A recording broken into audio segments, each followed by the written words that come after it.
Hi everyone, let's start our webinar, Trust No Face. Now, biometric systems are attacked in the real world. Over the next 40 minutes, we will look at how biometric systems are attacked in real workflows.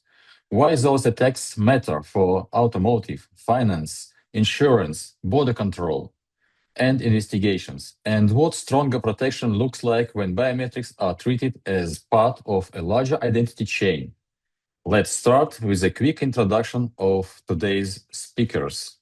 I am Andrei Dumsky, and I am the leading forensic expert in Regula company. And with the great honor, I would like to introduce my colleague Andrei Terехин, who leads the product side and will walk us through how biometric systems work, where they can be attacked, and how those attacks are detected. To set the context, so let's start with the automotive because it shows why identity verification is never just one check.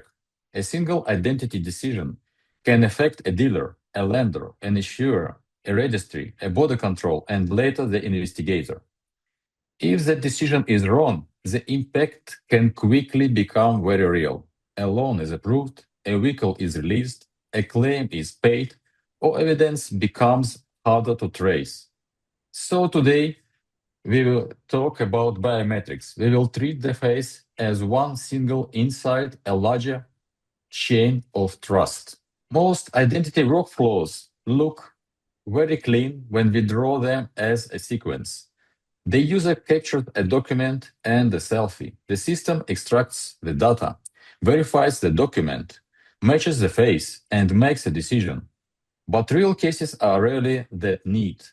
The risk often appears between the steps, how the image was captured, whether the data stream stayed intact, and whether the final decision relied too much to one signal. That's why we need to look at the whole chain, not only at the face match at the end, as shown on our slide. A tidy process can still hide a messy attack path. Andrew, could you describe the next slide? Yeah, thank you. Different stages, we have different requirements. For example, at a capture, the system needs to know whether the image really come from a live capture or not from a recording stream, a screen, or synthetic data, whatever. During transmission, it needs to trust that the camera feed was not replaced before it reached the analysis layer. And at the decision, a good face match is not enough if the source of that image is unknown. So the issue is not only the quality of technology and models that make decision, it's whether the entire workflow can trust the evidence it receives. And let's move on and have a look at the different attack techniques, what we can meet in the real world of fraudsters. From our experience, fraudsters are trendy guys. They like following consumer technology's evolution. So many years ago, when printers became cheap, printed photos were all around to full week systems. Then smartphones with wide and high quality screens were adopted, and replay and screen-based attacks flooded biometric systems. And nowadays we are living at the generative AI era, and the approach has changed again. And virtual cameras are now main tool, and a fake biometric sample can be created and injected into a system much more easily.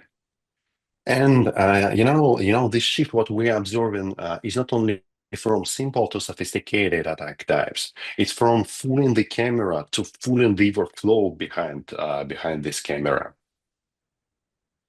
Okay, and let's start. Let's start from this slide because it just reminds us that well-known attacks are still in the game, and they might look very simple as a printed photo on the left example, or more sophisticated, like example in the middle with cutout photo mask, or probably even more sophisticated is layered printed design that imitates more depth and facial structure, like on the right example.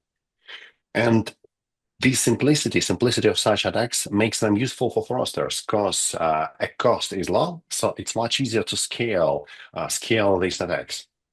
And if biometric systems is not fully protected, these simple approaches can be enough to expose weaknesses in such systems. Let's move on in our time travel and have a look at this example, because I think you clearly remember that a few years ago, to spoof biometric system in terms of some kind of replay attack, you should have time, money, and of course, good level of technical skills. And today, many of the tools are much easier to use, and you can find tutorials on YouTube or in TikTok within minutes. And here it is. You can create your own video replay. And the bigger game changer are face swap tools and synthetic data generators.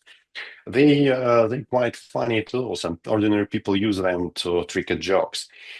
But attackers use the same simplicity, same accessibility to create fake biometric evidence faster and at much lower cost.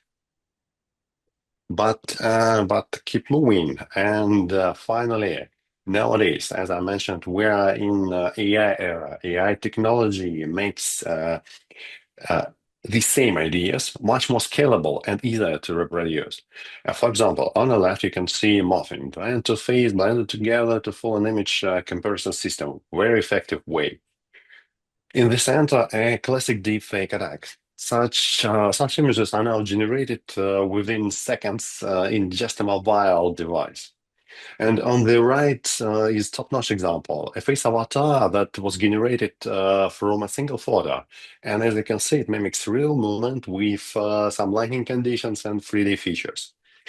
And the important point is that these are no longer science fiction, no longer exotic lab scenarios. This is what fraudsters are using now in real world to attack different biometric systems. And what we see that the line between physical spoofing and digital AI-assisted attacks is getting thinner and thinner and thinner. Because deepfakes change the economy of biometric fraud. Creating convincing face images or videos no longer requires the physical setup or special equipment or robust skills. Not at all. Scanning attacks no longer requires repeated manual work. And what's more threatening is that once a workflow is created, it can be tuned to be effective, adjust to particular identity, and reuse at scale. However, unfortunately for us, such a perfect looking but digital by nature identity should be somehow delivered into the system. And that's why biometric systems need to understand not only what face they see, but how this face was created and delivered. Because if we're talking about classical presentation attacks, fake content should be somehow shown to the camera. There should be some physical artifact in front of a camera, for example, like me. But it should be a printed photo, screen replay, a video, a recorded video, or even high quality mask. But there should be an artifact in front of the camera. In case of injection attacks, the fake content should bypass a camera. And because of this, the key question is not only whether the face looks real or synthetic. The key question is whether the system can trust how this face enters the biometric processing. But let's step back from technical details and look at the picture from different angle. These slides compares the attacks from different business risk perspectives. On the horizontal axis, we have how realistic the fake evidence can be, and hence how dangerous it is. On the vertical axis, we have how easily the attack can be repeated. And for example, let's take hyper-realistic facial masks. They look good, definitely, but not so good as deepfakes. And it's very hard to scale this attack technique because if you need to prepare a new identity, you need to create a new mask that might cost you a fortune. In comparison with this, deepfakes in combination with injections make fake biometric evidence both convincing and reusable across many sessions. So the main point is simple. Risk grows when fake evidence looks real and can be repeated at scale. And I think it's time to talk about real life. Andrew, it's up to you. Andrew, I guess you're muted. Andrew, thank you very much for Yeah, your part now I of can hear this. you. Yes, for this part of this presentation. But I want to ask you: do you have the real face just now in front of your camera, or it's a deep fake, Who or it's knows? Who knows? avatar? Let's test. Does Let's it look test. good? Let's look to the right, look to the left, please, and blink 2 times. Please blink 2 times. Oh, great, great. Thank you, thank you. Looks real. Now it's real. I hope. Now let's move from the text types to where they shown up in real life. Before we look at specific cases, it's important to frame biometric fraud correctly. A biometric check is rarely the whole attack. It's usually one step inside a larger scheme that may also involve stolen documents, synthetic identities, fraudulent application data, compromised devices, money move networks, or social engineering. So if we only defend the face check and ignore the surrounding evidence, we leave gaps in the process. The stronger approach is to look at the full identity chain. To all the parts of this chain should be under our uh, examination and verification. And we need to understand how each signal supports or weakens the others.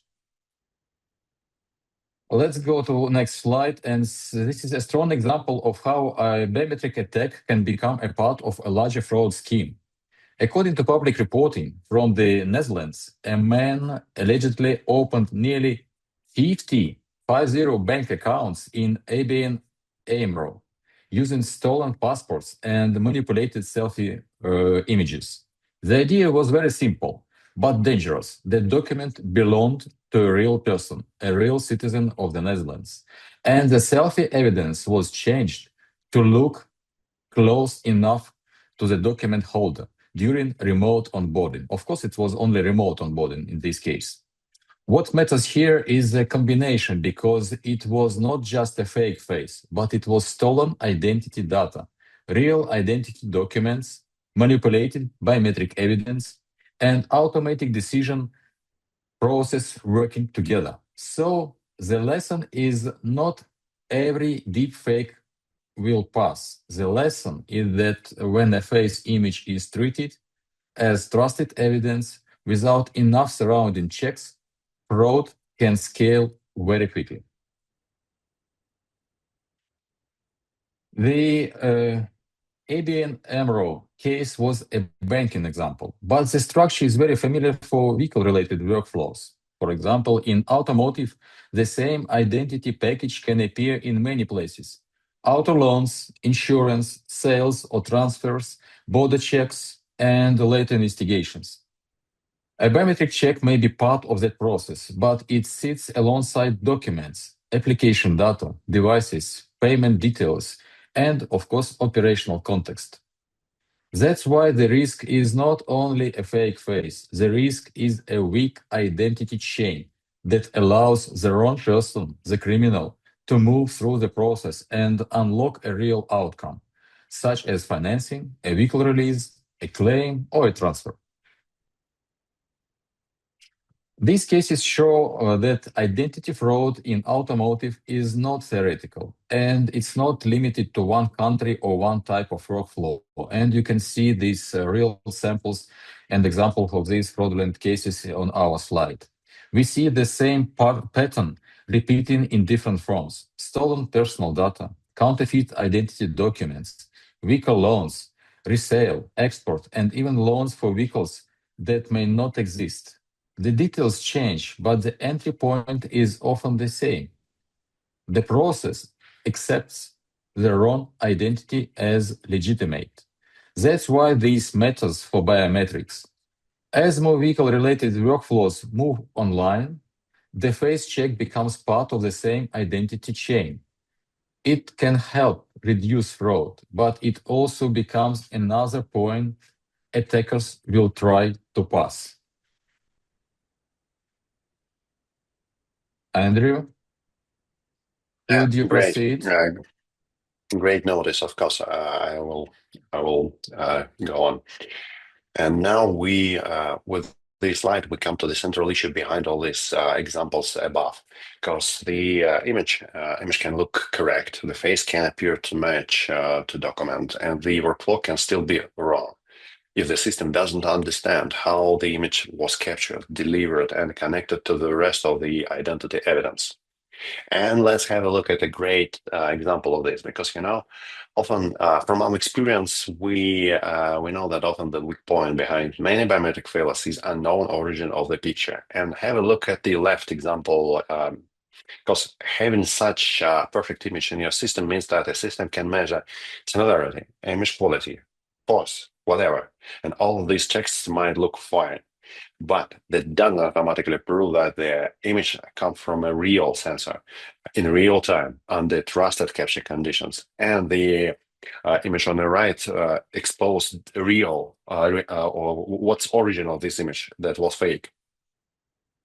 And this is where context becomes crucial, because the system is not working with human directly, with me, for example. It works with the evidence that were submitted into the system remotely when I show something into the camera. And the question is not only whether the face matches, it's whether we can trust the way that face was captured and delivered into workflow. And as I've already mentioned, the system can see face itself, calculate a similarity score, check image quality, compare it with the document, whatever. And all these checks do not answer the hardest questions. Was there a live person behind the camera, like we checked before? Me right here, right now. Yeah, looks good, looks real. Did that image come from a real capture? Probably right now, not from deeper, somewhere in the deeper of data center generated by AI, but from this real camera right here, right now. And of course, it is a normal one-time session or a part of repeated fraud attempts. Because to break system, I need to try several times to find these breaches in protection. And this is where a layered approach works, which we constructed in our system. And the first layer is quite evident and all well known. It's content analysis. What do they see in the image? Does the image match? Are there liveness signals? Is the quality good enough? And are there signals of spoofing? All these checks. And the second layer, additional layer, is provenance. It's when we ask questions something like, how was this captured? Did it come from a trusted camera feed? Does integrity of data look good? And are the capture conditions consistent with a real session? And summarizing, all the way, content analysis help us reveal signals from image itself. And additional layer, provenance, help us decide whether that image deserves trust. And we're on a point when we would need to discuss how soft and hard works together. Andrei, I'm passing my word to you. Please help with this.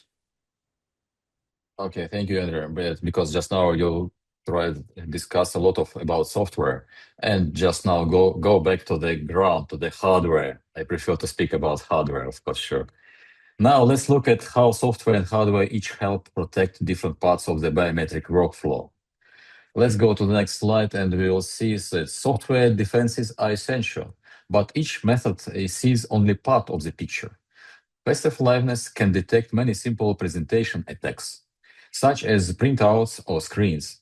Active liveness adds more friction by asking the user to blink, to turn, or complete a challenge, as we did maybe 5 minutes ago with Andrew. Behavioral and session level analysis can help identity patterns across attempts, devices, locations, and timing. The limitation is that none of these methods should be treated as a single silver bullet. A strong system combines them because one layer may catch what another layer misses. This is especially important when attacks move from simple spoofing to deepfakes, injected streams, or repeated fraud campaigns.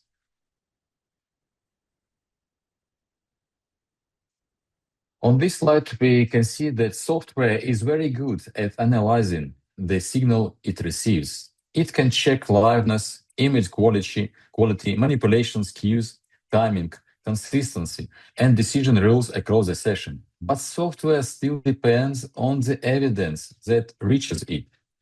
If the capture path is weak or the video stream has been substituted before analysis, the system may be working with evidence that already lost its trust context. That's why software defenses are strongest when they are combined with trusted capture conditions and additional context from the device, session, and workflow. Software checks what comes into the system. It's clear. It can look at the face, the image quality, the movement, and the signs that sometimes may be fake. Hardware helps from their side one step earlier. It helps control the place where the image is captured. In a kiosk or in electronic or e-gates, the system can control the light, the camera position, the height of the camera, the angle of the direction of this camera, the distance between the camera and the passenger, and how the person presents the document or face. That makes a big difference. If the capture scene is controlled, the attacker has less room to show a screen, use a printout, replay a video, or replace what the system is supposed to see. Hardware does not replace software, of course. It helps software work with cleaner and more trusted evidence. Here is a practical example of what controlled verification can look like in the field. For example, a police officer or field team may need to check a person or stranger and a document outside a lab or fixed body control station. In this situation, the question is not only whether the document can be scanned. The question is whether the system can collect several signals together. The document data, security features of the document, biometric or RFID chip, face match, and when needed, fingerprint data. This is where a device like Regula 7320 fits the story. It brings document authentication, biometric checks, and controlled capture into one portable workflow. So the officer is not relying on a single image or one isolated check. Remote onboarding and kiosks solve the same problem, but the risk is different. In remote onboarding, the user controls much more: the phone, the browser, the room, the lighting, and sometimes even the network path. The system mostly sees the image, stream, and the session signals it receives. In a kiosk or in eGate, the system has more control over the scene. It can manage the camera, the light, the distance, and how the person or document is presented to the device. That does not make controlled flows perfect. It just means the attacker, the criminals, has less freedom, and the system has more reliable signals to work with. A good workflow should not depend on the face alone. The decision becomes stronger when the system checks several independent signals. As we told you before, the document, the face match, the capture source, the device, the location, and the behavior across the session of the passenger or the person. This matters because fraud often looks clean if you inspect only one piece of the evidence. A face score may be very high, but if the same device, location, or identity data appears across many unrelated sessions, the wider pattern can tell a different story. From a forensic perspective, the key point is simple. The face image is only useful if we understand where it came from and how it was captured. And this is exactly where I will hand over to Andrew, who will show, I hope he will be able to show how these principles translates into the product workflow. Andrew? Thank you, Andrei. I will definitely do my best to demonstrate this because when we're talking about product psych, we think about this in a very practical way. Capture itself is a part of the evidence. And if someone uploads or feeds in a ready-made image, we have already lost a lot of context. We do not fully know where it come from, how does it produce, or whether it was captured during the session. We lost this. And that's why the capture matters. And the system should connect all signals, the face, liveness, image quality, and of course, capture source, device context, and session data, and not only judging by a picture itself, because that's not enough. And our goal when we construct our product is to construct it in a way that the system validates the whole capture story can be trusted. And this brings us to a regular lab. Because to reach this goal, we test our system in our lab, and we operate in a cycle of breaking, learning, fixing, testing again, breaking, learning, fixing, testing again, and so on, so on, so on. So being sure the product is not only working in clean demo environments, but also under the messy conditions where fraud actually happens. And this is why we built the lab. And testing for us is not something we do once before release. We do this in continuous loop. We're looking at real attack trends. We listen to customer feedback. We validate the results externally. And the reason is simple. Fraud does not stand still. As we've discussed with you at the beginning of this presentation, fraudsters are trendy guys. They are changing materials, tools, devices, capture conditions, whatever they can using contemporary technology. And our testing has to keep moving as well. And the goal for us is not to pass one fades all checklist and forget about this. No, not at all. The goal for us is to keep improving and evolving the system against the way attackers actually improve and evolve themselves. And it's showtime. Here is a short video how our lab look like. We are testing there. We're using different materials, different devices, different lighting, different capture conditions, and finally we carry out a lot of researches to reveal new fraud techniques and methods. Let's have a look.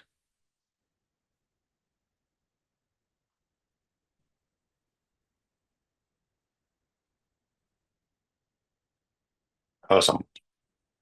And final note before wrapping up. And this about the big picture, because internal lab testing is just a part of this big picture. Uh, we also put our product under rigorous testing of external labs. For us, this connects back to the same idea. Resilience has to be proven, not assumed. And the product needs to work not only in our own tests, but also against recognized testing criteria and standards and real attacked materials and techniques. And that's why we put our product into such testing too. And that's time to summarize what we're talking about today. Andre, Yes, Andrew, thank you very much. I have only one question. Do you have any masks of some famous persons in our lab? I didn't see, Hmm, but maybe I guess you know. so. I guess we have some celebrities too, because they are quite popular to cheat systems. It's easy to buy them. It's easy to find their photos and generate something. Okay. Mhm. Thank you. So I need to be very You're attentive next welcome. time because if I meet any famous celebrity in our corridors, in the floors nearby the lab, maybe it's not a Be real person. prepared. Be That prepared. might be our tester. Sure. And also you need to be prepared for me because I'm also have a mask of another. I can use another mask of another person. We need to pass through liners check before starting webinar next time. Good idea. Sure. Sure. Sure. But nevertheless, let me close with what this means in practice. First, no signal factors is enough. Biometrics are useful, but the face is only one signal, not a final verdict. It has to be read together with the document device, the capture source, and the wider context. Second, disagreement between signals matters. If the phase match looks good, but the device, location, document history, or behavior looks suspicious, that conflict should not be ignored. Very often, that's where the fraud pattern begins to show. And the third, testing has no reflect real attack conditions. It's not enough to know that the model works in a clean scenario. We need to know how the whole workflow behaves when attackers use real materials, manipulated media, weak capture paths, or repeated attempts. The practical takeaway is simple. Trust is not created by one good score. It's created by independent evidence that supports the same decision. Just now, hope that you found this session useful. We took 33 minutes of your time, and I hope this presentation was interesting. Now we will be happy to answer your questions. I can see there are a few questions in the chat, so let's see what you would like to know, and we will try to answer. If you're not able to answer just now, we'll send you our answers by email or any other way of conversation or negotiations, and we will, I don't know, maybe next webinar we will be able to also to answer the most interesting questions. Let's go to the chat. Andrew, could you see it? Yep. Yeah. Yep, just a moment. Okay. Okay, I see the question about what I actually the question about the hardware. If you don't mind, I'll try to answer. The question: if someone walks into a dealership with a fake ID and the system approves them, who is responsible, the dealer or the software company? Very nice question. It's that's exactly the question regulators are starting to ask normally. But right now the answer is uncomfortable maybe. If often falls on the dealer or lender because they made the final decision. The software vendor says usually that their system detected what designed to detect. This why the signal chain matters. If you can show the face matched, the document was real, and the liveness also ran, and the session looked clean without any injections or interventions from outside, that's your documented due diligence. If you just run a basic photo comparison and called it verified, you're exposed, of course, sure. The difference is the depth of the check and in having a record of every signal you collected. So the question about I think next one is mine about the question is we have seen stolen ID for years, definitely. And what's actually now here? Nowadays situation a little bit different because previously, if you somehow stole ID or have some special type of ID, whatever on your hands, the main process happens on site. So you need to fake your identity almost physically. It was really hard. But nowadays process happen remotely, and we have AI.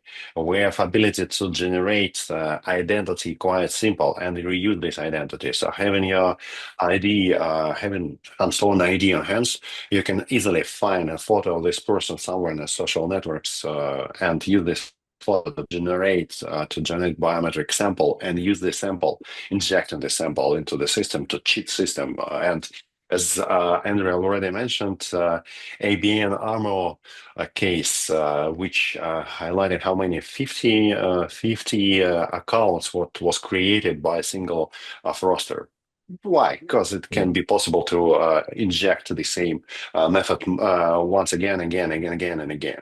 So situation has changed, even if initial step the same, having some stolen ID on your hands.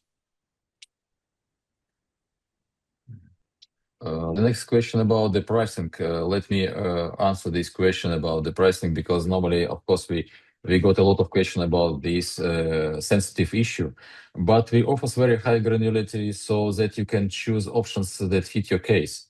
And of course, we do develop all the software in-house. That's why we are always happy to provide a tailored quote. Just send us your use case, and we will be able to present you the real price for your case. That our pricing is definitely competitive, believe me. We develop all technologies in-house, so no licensing change, no makeup heavily middleware. Even Gartner highlighted this in their latest Magic Quadrant report. That he mentioned, this report mentions that we do all the software in-house. That's why the full stack is very competitive pricing. And if you are just getting started, we also offer a free trial version so you can explore how it works, the quality of the software, and the also it's not only software, it's hardware. We could send the devices for your demo, for the presentation or testing, and you could test software and hardware before making a final decision to implement in your these devices or software in your projects. Uh, Andrew, the Of nice course. question Yeah, about the challenges, about the age groups and sometimes some I see. Yeah, discrepancies of that's the true. races. Maybe you could try to answer what we can do with the smallest group with of maybe some according to the race or according to the age, maybe some invalids. Can you describe this question? Yeah, I really feel experience of the questioner in this question because it's a great question because each case is usually some kind of challenge, especially if we're talking about some small groups or whatever. And at Regula we take this serious and we test our technologies against as diverse as possible variation of different parameters, different skin tones, different age groups, and we construct our data sets, which help us to prove that we works in this diversity in the day that we have this data inside. And uh, because why we're doing it also because we're our technology presented in different regional world and in some border controls, so we should be prepared to deal with different ethnics, different age groups with different diversity. So we have this thought. Firstly, when we construct our system, to be ready to work with different type of different signals, different age, different skill, different gender, whatever, even different appearance, because people use hats, some special cultural stuff, and so on. So we should deal with this. Yeah, Um, thank you very much, Andrew. And maybe you could answer the question about the biometric on-prem. Is it possible to start the software uh, yeah. we're using Question is, online can we run sessions your or biometric clouds? on-prem? Yep, Uh, maybe. we Do we uh, use we clouds? clouds. Uh, First of all, Do we we use? on-prem Mhm. software, but can we use cloud? Yes, of course. It is possible to deploy our software in all popular clouds like AWS, Azure, or GCP, whatever. You can also deploy our software in your own private cloud. That's possible. Yeah. So finally, you have full control of the data. No one except you can touch this data. Even we never touch your data because all system is on-prem system on your side under your control. Great. And I could add that the same conditions, the same clause are related to the hardware. Our hardware knows Definitely send any information outside the system, not only software and hardware are under full control of our clients. Am I right? correct.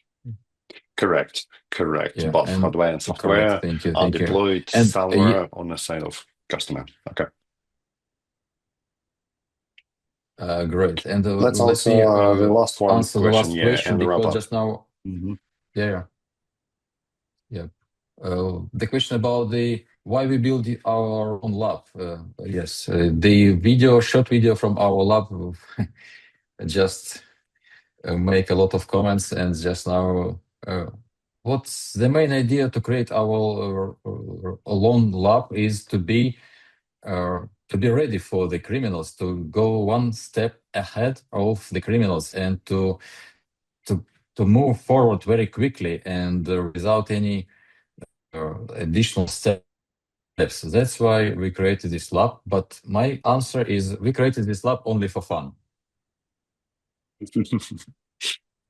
In some way, that's true. Yeah, it also gives us a lot of fun to test out the technology That's true. because we need to have very creative to find breaches and use very interesting materials, not only celebrities' masks, but something more hotter, let's say.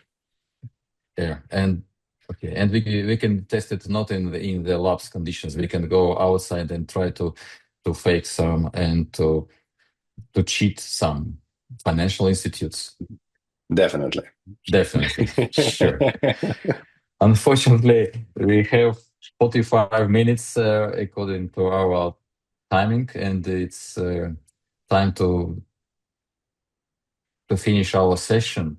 Well, of course, we have some additional questions, and the last question about the question from the Czech Republic: can we get the presentation?